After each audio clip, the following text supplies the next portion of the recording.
The bark came out of nowhere, sharp, raw, a warning wrapped in thunder. It ripped through the cheerful halls of Birchwood Elementary and stopped career day cold. Third graders dropped crayons. Teachers flinched. Parents turned toward the sound like they'd heard a gunshot. Officer Nick Carter froze. Rex, his retired German Shepherd partner, was in a dead stare, ears pinned, body rigid.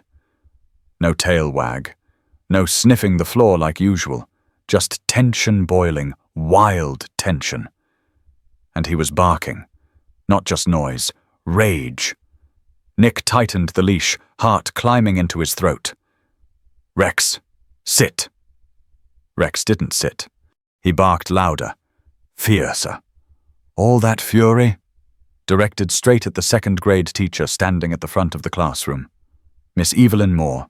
Red cardigan, round glasses, that perfect, warm elementary school teacher smile. She stepped back slowly, confused. I don't know why he's doing this," she said, glancing at the kid's voice sugar-sweet. "He's probably scared of my perfume." Nick's gut twisted. Rex had been to over 100 schools for these demonstrations. He never barked at anyone. Ever. Miss Moore held her ground, hands raised. "He's probably confused, right?" she said, looking at Nick like she was the one being cornered.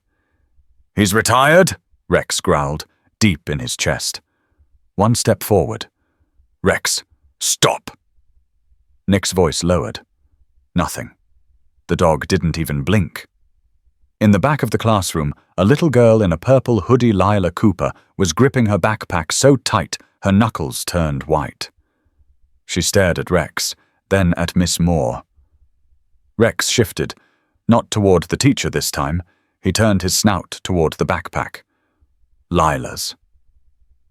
"Sweetheart," Nick said gently, stepping forward.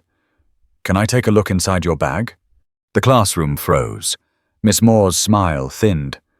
"That's really not necessary, officer. She's just a child." Nick's tone turned steel. "Ma'am, please step back." The other students were silent, eyes wide. One boy started crying. Lila looked like she couldn't breathe. "You're not in trouble," Nick said to her. "Promise. I just want to keep you safe." Lila nodded. Slowly, carefully. She handed him the bag. Nick opened it, fully expecting to find crayons, lunch, maybe a half-eaten apple. He didn't expect the sharp object hidden inside the lining. It was a used syringe cap and a folded cloth. Nick brought it close. Chemical. Sweet. Artificial. Chloroform. His stomach dropped. "Lila," he said, his voice barely above a whisper. "Who gave this to you?" She blinked hard, her lower lip trembling. She said if I didn't carry it, something bad would happen to my mom." Gasps broke across the classroom. Miss Moore's face drained of color. Rex stepped in front of her, growling like he knew every lie she was about to say before she opened her mouth. Nick's hand went to his radio. "Principal's office, now!" Miss Moore raised her hands higher. "Wait, this is a misunderstanding. I don't know how that got in there." "Save it!" Nick snapped. He glanced at Rex. The growling stopped, but the stare didn't. From the doorway, 2 assistant teachers appeared, pale and frozen. One of them radioed for the school deputy. Rex stood still as stone, blocking Miss Moore from taking even a single step. Nick stood between the children and her, heart racing. She wasn't a teacher. Not really. He could feel it now. Deep in his bones. She was something else. And Rex had known it first. The school called it an incident. The principal called it unusual behavior from an animal. Nick Carter knew better. Back in the squad car, Rex sat alert in the back seat. No panting, no relaxing. His eyes were still sharp, his ears twitching with every sound. Nick glanced at the dog in the mirror. "You saw something I didn't you?" Rex didn't blink. Later that evening, Nick sat in his kitchen with a half-eaten sandwich and a cold cup of coffee. Rex rested nearby, never fully asleep, his head perked every time Nick shifted. The news had hit social media already. A police dog disrupted a classroom. A teacher was escorted from the building for further questioning. But no arrests, not yet. Nick dialed Captain Dalton. "She didn't panic," Nick said. "Not like someone innocent. She just paused, calculated. Rex didn't just bark. He locked onto her like she was wearing C4. "You think she planted that stuff in the kid's bag?" Dalton asked. Nick hesitated. "I don't think Lila even knew what it was. She looked scared to death." Dalton sighed. "We'll run the syringe through the lab.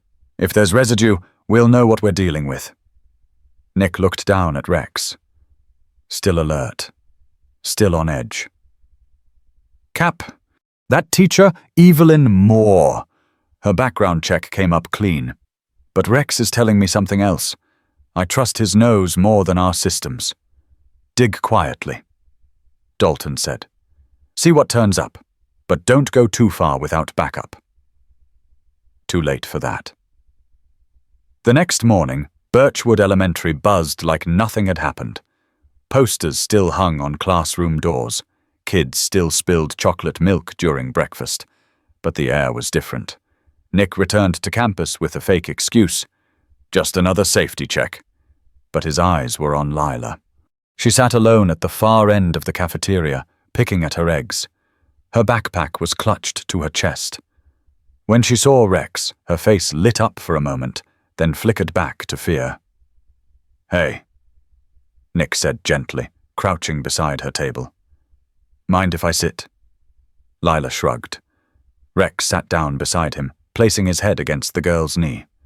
She smiled faintly and stroked his fur. "Did you sleep okay?" She shook her head. "Nightmares?" She nodded. "About yesterday?" She hesitated, then whispered, "About her." Nick swallowed. "Can you tell me what she said to you?" "She told me to keep it in my bag. Said it was important. Said, if I told anyone, something bad would happen to my mom." Nick's heart cracked. He knew that fear. He'd seen it in trafficking cases before. Lila looked at him, eyes wet. "Am I in trouble?" "No," he said. "You're brave. You helped us find something very wrong." Rex nudged her gently. Her hand curled into his fur like a lifeline. From across the cafeteria, Evelyn Moore entered. Not in handcuffs, not suspended. Her smile was intact, maybe a little tighter. She walked toward the teacher's table, nodded politely at Nick like nothing had happened. Rex stood, not barking this time, just watching. Nick stood too. Principal Adkins appeared beside him. "Officer Carter, I was told everything was handled. Miss Moore was cleared this morning. The district lawyers—" "She's not clean," Nick cut in. "We just haven't caught up to her. She's been with us for 3 months. Everyone loves her." "Dogs don't love everyone," Adkins frowned. "Are you suggesting we remove a teacher based on an animal's opinion?" "No. I'm suggesting you keep her away from children until we know why that animal nearly tore through a leash to stop her." Adkins hesitated. "We'll review the footage. Please don't escalate." Nick stepped closer. "You have no idea what you're dealing with." That night, Nick sat at his desk with 2 laptops open and his badge off. He wasn't acting as a cop anymore, just a man who couldn't shake the sound of his dog's growl. He reran the school's security footage. Rex didn't just go after her. He ignored everyone else, ignored Lila's friends, ignored staff, locked straight on Evelyn Moore. No hesitation. He pulled up her background check. Clean. Too clean. Every file squeaky polished, no gaps, no inconsistencies. But no personal info either. She moved from New Hope Charter in Idaho. No social posts, No past teachers commenting on her welcome post on the school site. No photos from her old class. He cross-searched the staff at New Hope. No record of employment. Then he tried something different. He ran her name through a private federal database from a case he'd assisted years ago. One hit. Alias Evelyn Moore. Real name Nora Jensen. Flagged in a closed file connected to 2 missing child cases. No charges, no arrest. Disappeared before indictment. His stomach dropped. Rex lifted his head from across the room. "You knew," Nick whispered. The truth wasn't just bone-chilling. It was real, and she was still teaching school. The next morning, the sky over Birchwood hung low and grey, as if the weather itself sensed something was off. Nick parked across the street from the school, engine off, Rex sitting upright in the passenger seat like he was already on duty. "She's still in there," Nick muttered, "walking around like she owns the place." Rex growled low, not loud, but enough to make Nick believe the dog understood every word. Inside Birchwood Elementary, things looked normal. Too normal. The morning announcements played over the PA. Kids rushed to lockers.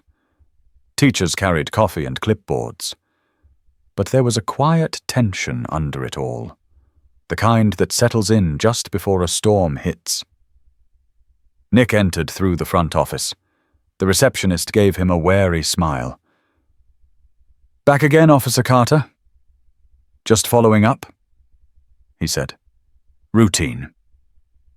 Lila sat alone in the reading nook, her purple hoodie zipped up to her chin, backpack still glued to her lap. She didn't look up when Rex approached, just quietly reached out and placed her hand on his head. Nick crouched down beside her. "You okay?" She nodded. "Has she said anything to you since yesterday?" Another nod. Then, quietly, "She told me to smile more. Said I looked sad, and that made people worry." Nick's jaw clenched. "She talked to your mom?" "She said she might stop by, for a wellness visit." Nick stood. "Not happening." He turned to Rex.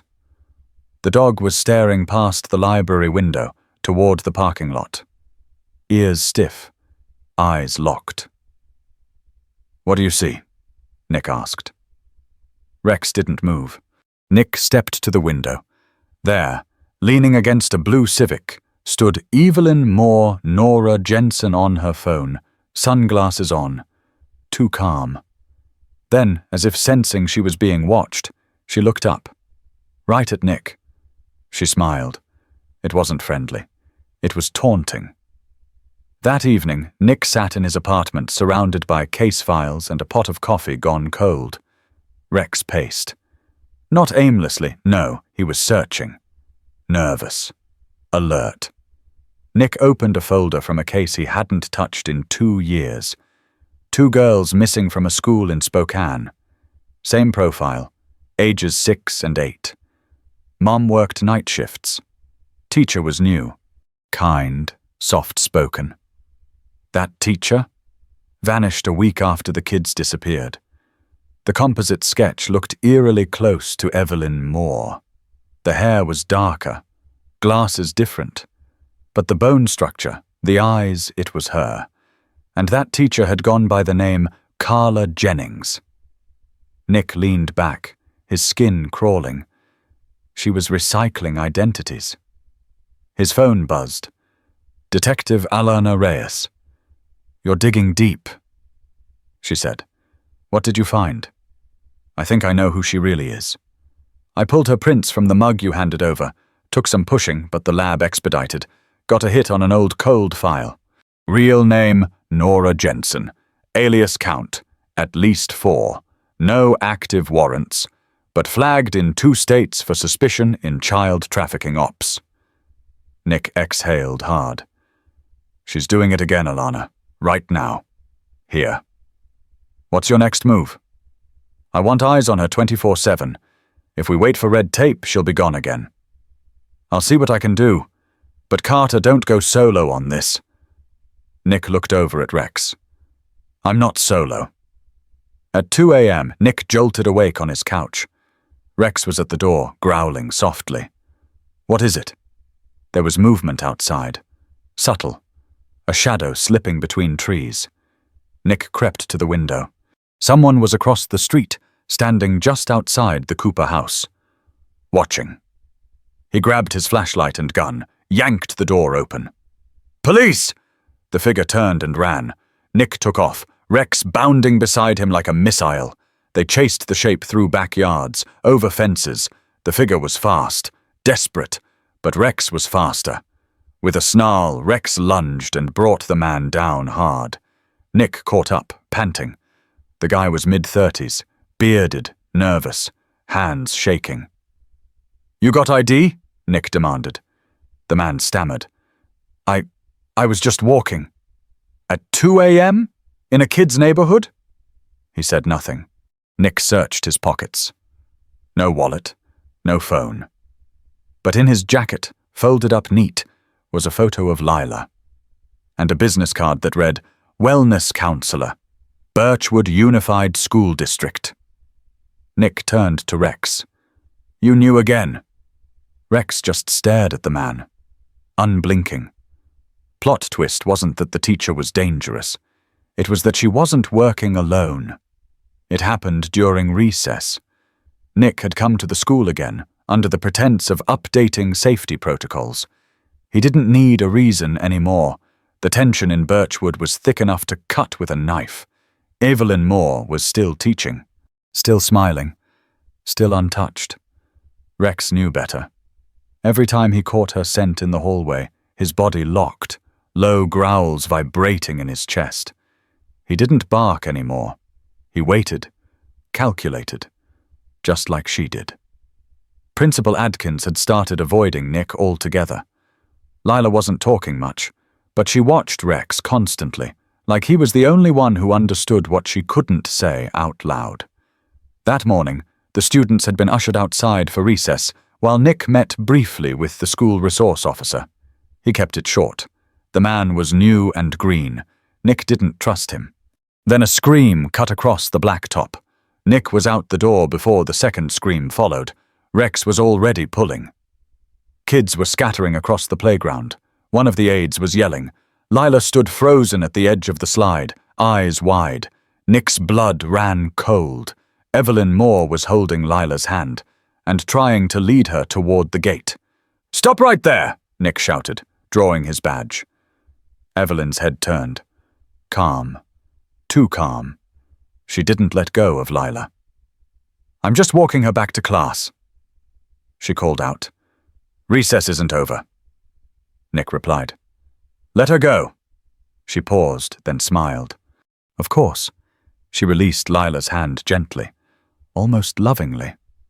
Lila ran to Rex without a word. Nick stepped closer. "Why were you taking her?" She looked pale. "I thought she might be sick. I was going to let the nurse check her." "The nurse is inside. You were heading for the exit." Evelyn's face shifted. Just for a second. "I think you're projecting, Officer Carter." "No," he said. "I think you're slipping." That smile again. Chilling. "You have no authority here." He turned to the principal, who had just arrived. "You want authority?" Nick snapped. "Let's see how you explain this." He pulled a small plastic bag from his pocket. Inside, what he'd found in the pocket of the man Rex had chased the night before. A photo of Lila, a burner phone, and a note with Evelyn's name and room number. Principal Adkins went pale. "Is this real?" Nick didn't answer. He stepped aside. "Rex," he said. The dog stepped toward Evelyn, one paw at a time. Steady, purposeful. Evelyn didn't move, but her hand twitched. Then Rex growled, loud, deep, final. Evelyn shifted on her feet, her smile cracked. Deputy Keller, now arriving from the main office, didn't hesitate. He moved in. "Miss Moore, you'll need to come with us." "You have no idea what you're doing," she said, voice suddenly flat, cold. None of you understand. We understand enough. Nick replied. And Rex? He knew from the start. Keller cuffed her. No struggle, no resistance, just silence. And then, just before she was led away, she leaned in close to Nick. You're too late, she whispered. It's already in motion. Nick's stomach turned. What is? She smiled again. You'll see. That afternoon, Nick met with Detective Reyes in the sheriff's conference room.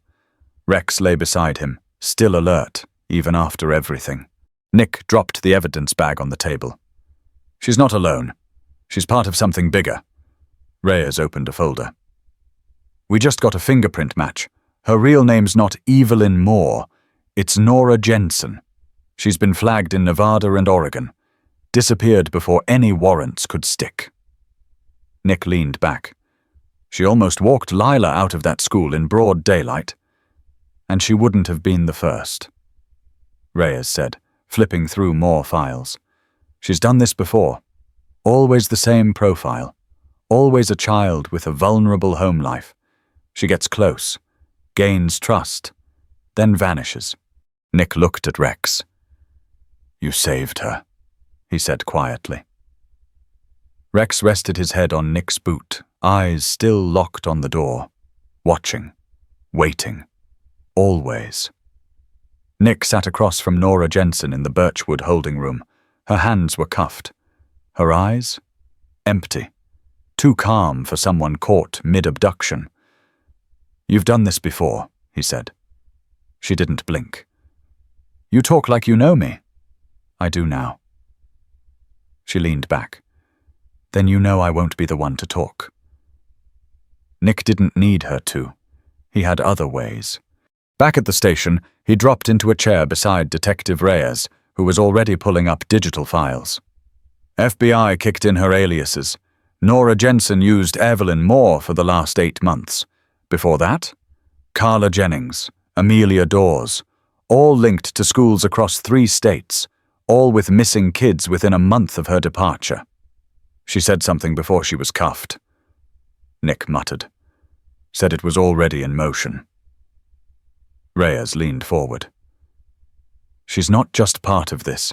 She's connected to someone higher. The ring. It's real. Nick exhaled, rubbing his jaw. Then we dig. They did. 2 hours later, Nick and Reyes stood in front of a digital board in the war room. Red pins connected schools, shelters, and false credentials. At the center, a name they hadn't seen before. Dana. Only ever mentioned in whispers. Reyes said. No photo, no age. Just the name. Miss Dana. Who is she? No idea. But she's the one that moves the pieces. Nora was just a pawn. Nick turned to Rex, who stood by the door like a statue. You ready?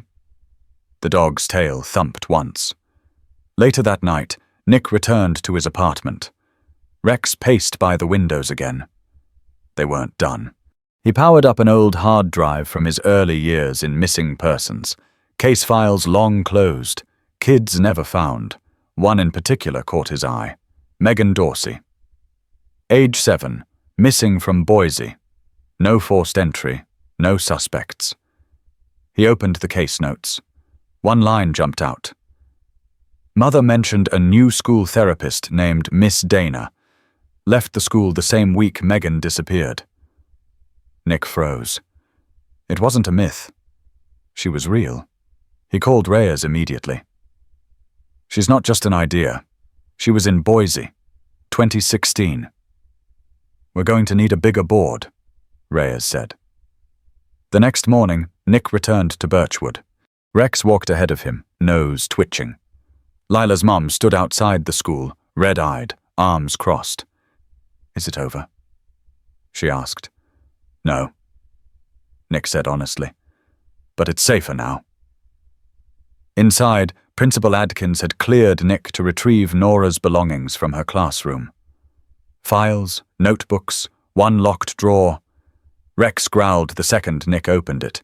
He pulled out a burner phone, a ledger, and a folder labeled Spring Break. Inside, a list of 5 names, ages 6 through 8. All girls, all from single-parent homes. Lila was at the top. Nick's hands clenched. He flipped the folder. A small printed photo fell out. Not a child, a woman. Mid-50s, silver hair, glasses, soft smile. A name scrawled on the back. Darla. Rex growled again. Nick looked down at him. Miss Dana has a face now. Across town, Nora Jensen sat in a secure room, staring at the wall. She didn't speak. She didn't blink. Until the moment someone slid the photo under the door. She picked it up, looked at it, and smiled. Finally, she whispered. Let the dog come find her. Nick stared at the board in the war room, names, threads, arrows. Rex at his side, unflinching. They weren't chasing shadows anymore. They had a target. You ever hear of a ghost with a pulse? Reyes asked, eyes locked on the photo. Nick didn't look up. We've been chasing her without knowing it. They were back in the sheriff's war room. Files, maps, digital threads now all pointed to the same cold face. Dana Winslow, if that was even her real name. FBI had no photo. Interpol had rumors. Now Nick had her smile. Soft, disarming, evil dressed as gentle. She blends in. Reyes muttered. Every job where trust is currency. Therapist, counselor, sub, always temporary. Nick pulled out the burner phone from Nora's drawer. Let's see who she was texting. Reyes connected it to a reader. Only one active thread. Blocked number. Dozens of messages. Delivery confirmed? Backup plan if Carter doesn't back off. School 2 ready. Easter window stands. Nick read the texts in silence, then slammed the table. She wasn't just abducting kids, she was coordinating multiple targets. Reyes nodded. And she already had her next school picked. Nick glanced at Rex, who hadn't moved from the corner. The dog was still, but his eyes were locked on the wall like he understood every word. We go now, Nick said. They traced the last ping from the burner, a signal bounce across 3 towers. One landed in Willow Creek, a quiet suburb 2 towns over. Elementary school, K through 5. No full-time SRO, just rotating patrols.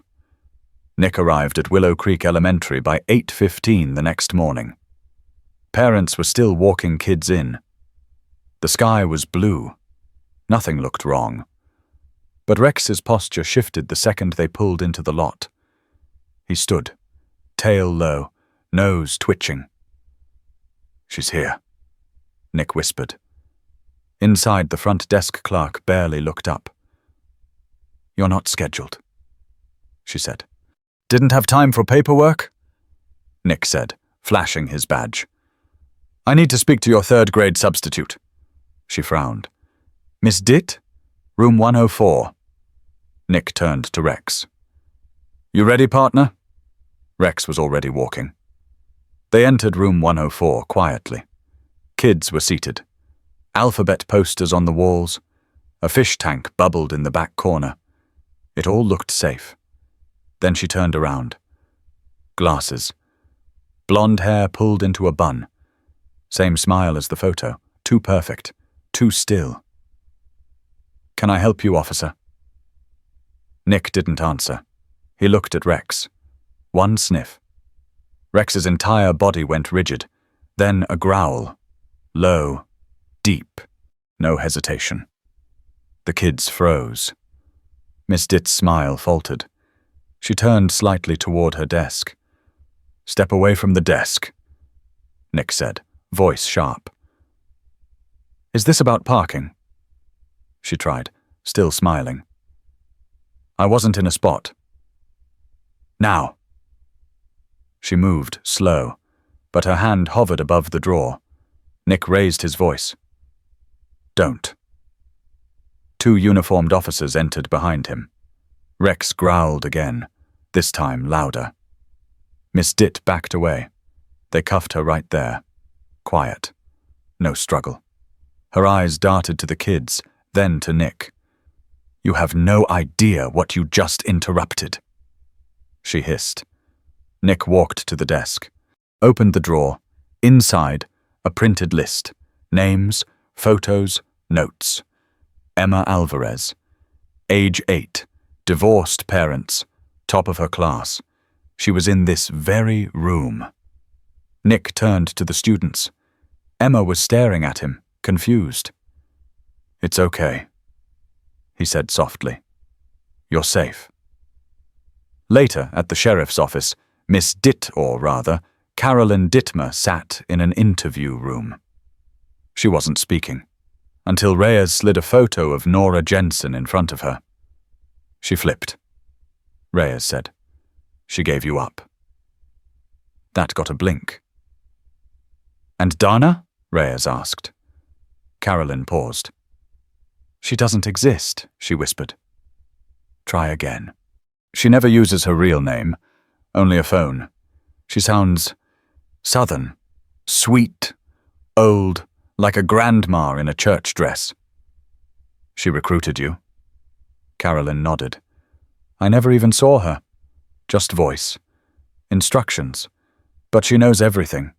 Who to pick. When to move." Reyes leaned in. "How do we find her?" "She'll be gone by now," Carolyn said. "You poked the hive. She's disappearing as we speak." Nick watched from the observation room, then looked at Rex. "She knows about you now," he whispered. Rex didn't blink. They were chasing a ghost, and the ghost had just been warned. The audio clip arrived just after midnight. Nick sat in his car outside the precinct, sipping bad coffee and scrolling through case notes when Reyes called. "I think we just heard her voice," she said. "Miss Dana?" "Intercepted a call. FBI's been tapping known burner lines tied to Dittmer's network. It's short, but it's her." Reyes forwarded the file. Nick played it. A woman's voice. Calm, measured, southern. "Get rid of everything. We've been sniffed out. That damn dog." Nick froze. Rex lifted his head from the back seat, ears twitching. He played it again. "Get rid of everything. We've been sniffed out. That damn dog." She knew about Rex.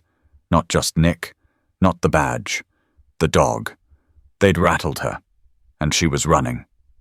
By morning, Reyes, Nick, and a federal liaison, Agent Porter, stood in front of a fresh war board. "Name we're working with is Dana Winslow," Porter said. "No records, no prints, but we've got geographic patterns. She jumps state to state, always with fake credentials, always temporary roles." He pointed to a dot on the map. "Moran Hills, Kentucky. Last burner ping traced there. Small town, 1 elementary school. No SRO. She fits the profile." Nick looked at Rex. The dog was already standing. "We move," Nick said. They rolled into Moran Hills before sunrise. Fog hung low over the fields. A weathered white school sat tucked beside a church and a baseball diamond. Birds chirped. Lawns were mowed. Too peaceful. Nick and Rex met the local sheriff out front. Dean Metaf. Mustache, denim jacket, arms crossed. "Don't see a lot of federal tags in these parts," he said. "You don't see a lot of child trafficking rings either," Nick replied. Inside, the school was waking up. Teachers arriving, kids being dropped off. Everything looked normal. But Rex was already alert, tail stiff, head turning. Nick moved slow, watching the way Rex sniffed door frames, paused at hallways. Then they passed the door marked Speech and Counseling Services, room 112.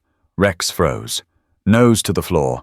Then came the growl, low, unmistakable. Nick's pulse kicked up. He knocked once. A voice answered, cheerful. "Come in." Nick stepped inside. She sat at a desk. Mid-60s. Silver curls, glasses, cardigan and skirt, a mug that read, "One kid at a time." "You must be Officer Carter," she said. "Sheriff mentioned someone might drop by." "I'm Darla." Rex stepped into the room. He didn't bark, not yet, but he didn't stop growling. Nick scanned the office, posters on the wall, child development books, paper flowers. But one shelf stood out. A memoir titled Broken Trust caught his eye. A sticker on the spine. Underneath, barely visible, Davidson Correctional Library. Nick stepped closer. Miss Darla rose. "Everything okay?" He opened the book. Tucked inside, between pages, was a folded piece of paper. A list. First names, ages, school names. At the bottom, Maya Gibson. 8, lives with grandmother, asthmatic. Rex barked once, loud, sharp. Miss Darla flinched. Nick drew his weapon. "Hands where I can see them." She froze. "You really came here to hurt her?" He asked. "She wouldn't have remembered," Darla said softly. "They never do. We help them forget." "You don't help anyone." 2 officers entered and cuffed her. As they walked her out, she glanced at Rex. "That dog ruins everything." Nick looked down at him.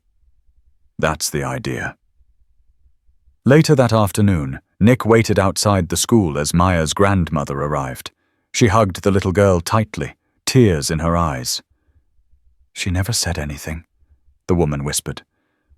"Just said that lady smelled like soap and made her nervous." Nick looked down at Rex, who was sitting tall, eyes sharp, watching the school doors. "You saw what none of us did," he whispered. Rex didn't respond. He didn't need to. Dana Winslow didn't scream when they arrested her, didn't protest, didn't beg. She blinked once, tilted her head like she was watching a play she'd already seen, and said, "You're early." Nick didn't respond. Rex stood beside him, silent but unyielding. His stare never left her. The FBI took her straight to county lockup, under federal custody. Separate wing. 2 agents outside her door, 24-hour surveillance, no contact with outside. "You think it's over?" Reyes asked as she and Nick reviewed the caseboard that night. "No," he said. "Not by a long shot." He was right. 3 days later, Dana flipped. She gave up 2 more names. One was already dead. The other was sitting in a school district office in northern Arizona, posing as a curriculum consultant. By then, the story had already leaked. The media was circling like sharks. Child trafficking ring infiltrates elementary schools. Retired K9 exposes national predator network. And the one that hit hardest, the dog who knew. Nick hated the attention. Rex didn't seem to care. He stayed calm. Stoic. But Nick could tell. He knew the difference between when people stared in fear and when they looked at him with respect. Birchwood Elementary invited them back. Not for a demo. For closure. Nick walked the halls with Rex by his side. The staff clapped. Kids waved. One teacher handed Rex a squeaky toy, shaped like a badge. Then Lila appeared. She ran straight into Rex, hugging his neck tight. "I knew you'd come back," she whispered. Nick knelt beside her. "You doing okay?" She nodded. "No more nightmares?" She paused, then added, "I think I want to be a dog trainer when I grow up." Rex licked her cheek once. "You'd be good at it," Nick said. That night, the sheriff's office received a call. One of Dana's burner phones had just been activated. A trace pinged a location outside Tulsa. Remote cabin. Rented under a fake name linked to another identity she hadn't revealed. Nick looked at Reyes. "She's trying to disappear." "No," Reyes said. "She's trying to clean up." They moved fast. By morning, Nick, Reyes, and a tactical team were on site. The cabin was empty, but not untouched. Inside, they found a fireproof safe, burnt files, photos half melted, but one envelope had survived. Inside it, a letter, handwritten, to Nick. You think this ends with me? It doesn't. You found a fracture, not the core. You had help, a dog, a girl, and the mistake of my own overconfidence. But the system we built doesn't fall from a single bite. You'll keep chasing shadows, and someday you'll miss. Nick handed the letter to Reyes. She knew this was coming. She planned for it. Back in Birchwood, Nick stood on the porch of his small home. Rex lay at his feet, calm as ever, head resting on the step. You think we're done? He asked softly. Rex didn't move. Didn't need to. Across town, Dana sat in a secure room, cuffed, her hands folded neatly in front of her. You blinked first, the agent told her. She smiled. No, she said. I just let the dog think he won. 2 weeks passed. Dana was locked up. The burner phone network had gone silent. The media cycle was starting to move on, but Nick couldn't. Not yet. He sat in the counselor's office at Birchwood Elementary, watching through the glass as Lila drew on construction paper. Rex lay beside her, like he'd been assigned the job. Not moving, just watching. Always watching. She sleeps better now, Lila's mum had said, but she still doesn't talk much. Nick wasn't surprised. Trauma didn't leave quietly. The drawing took shape. A big brown German shepherd, tongue out, standing between 2 little girls and a monster in the dark. That monster wore glasses and a cardigan. She never looked scary, Lila said quietly. That's what scared me most.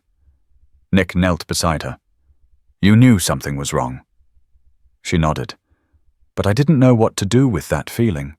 You trusted your instincts, he said. That's more than most adults do. She looked at Rex. He did first. Nick smiled. He always does. Across town, Reyes was on a Zoom call with federal agents. Dana had clammed up again. No more names, no more leads. The letter was her final act, until a voice from the hallway caught her attention. Agent Reyes? You need to see this. She stepped out. A manila envelope had arrived. No return address. Postmarked 2 states over. Inside were 5 photographs. 5 different children. 5 different schools. All girls. Each photo had a name, date, and 1 word handwritten in red ink. Next. Reyes didn't call Nick right away. She showed up in person. He was walking Rex outside City Hall. Birchwood was hosting a community tribute. Kids waved flags. Parents dropped off treats. Got something, she said, handing him the folder. He flipped through the photos, then stopped on one. Emma Alvarez, the girl from Willow Creek. She's already been targeted, Nick muttered. But this photo was taken yesterday, Reyes said. Look at the backpack. It wasn't the one she had at school. Different style, different color. This was new. Nick turned to Rex. The dog was already standing, eyes locked, tail frozen. She's being watched, Nick said. They're regrouping. That night, Nick and Rex sat on the porch again. The town felt safe. The people felt grateful. But the system that allowed predators to slip through cracks, it was still there. Nick scratched Rex behind the ears. You knew before any of us. You didn't bark for no reason. You warned us. Saved them. Rex laid his head in Nick's lap. In the distance, a car door slammed. Nick tensed. Rex didn't move. Probably just the neighbors, he whispered. Still, he watched the shadows longer than usual that night. He knew what was coming. So did Rex. The sky was overcast above Birchwood, but the air buzzed with something brighter than sun. In the back courtyard behind City Hall, Folding chairs had been set up. Banners fluttered. Handmade posters taped to fences read, "Thank you, Rex.